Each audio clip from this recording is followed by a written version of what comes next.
She weighs a record-breaking 80,000 tons. Her length is 1,029 feet. She is 119 feet wide.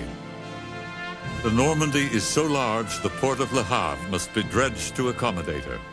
The outer jetty widened an additional 300 feet.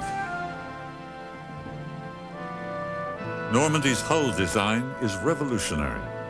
Unlike the straight stem of the Mauretania or the Bremen's bulbous bow, hers is a clipper shape, graceful, angular, sleek. The master of the Normandy is Captain René Punier. He will take her from Le Havre to New York on her maiden voyage in May 1935. By the end of the crossing, Normandy is flying a 40-foot-long blue riband. She is the first ship ever to fly a real blue pennant. She sets a new speed record, and like the Rex and the Bremen before her, she is honored with the Hales Trophy. Any good company, for example, when they're envisioning the blue ribbon, will never come out and say the maiden trip will be the blue ribbon trip. There's too much risk. Anything could happen. The French were evidently quite confident that, although they didn't say the Normandy would try for the blue ribbon, that when she got to New York, she had in fact captured it from the Rex. Every passenger was given a commemorative medallion commemorating the capturing of the blue ribbon. And so you'd say to yourself, was it struck on board down below? And as you looked closely at the medallion, on the very bottom in fine lettering it said Made in France. The French were so confident that the ship would succeed that they almost ran away with themselves and had things manufactured and ready to celebrate this magnificent liner that they had built. She was described to me by a friend as being a ship that smelt of expensive French perfume and cigarettes. She was just the great Hollywood set on water.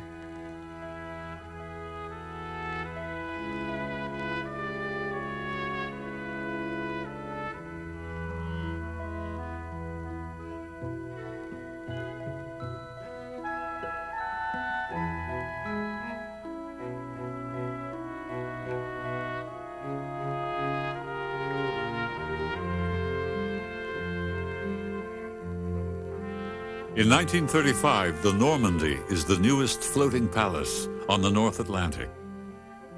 Yet she never makes a profit. The Normandy averages only half her capacity. Some say her opulent interiors intimidate all but the most confident passengers. Even so, to her rivals in Britain, the future course is clear. They must create a ship to match her. In Glasgow, the keel is laid for the next great Atlantic challenger. She will help rescue Britain from economic collapse and the world from the tyranny of fascism. She is known only as Hull 534.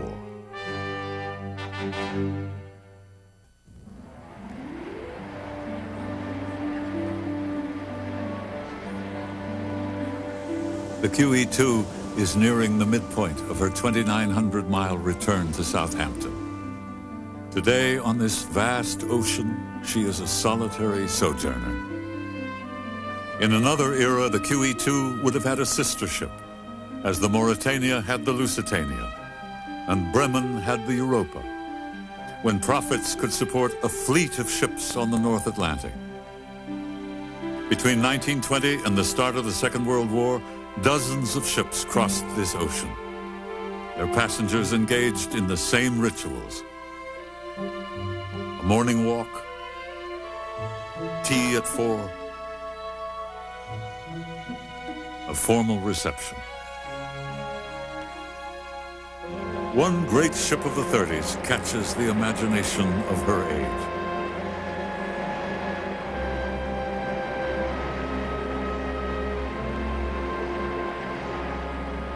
Quite remarkably, she lives today and is still in service, though not a service on the high seas. She is a ship for all time. She is the Queen Mary. Now, more than 60 years after her maiden voyage, she endures, although every one of her kind has gone to the breakers or rests at the bottom of the sea. The Queen Mary is a museum now and a floating hotel.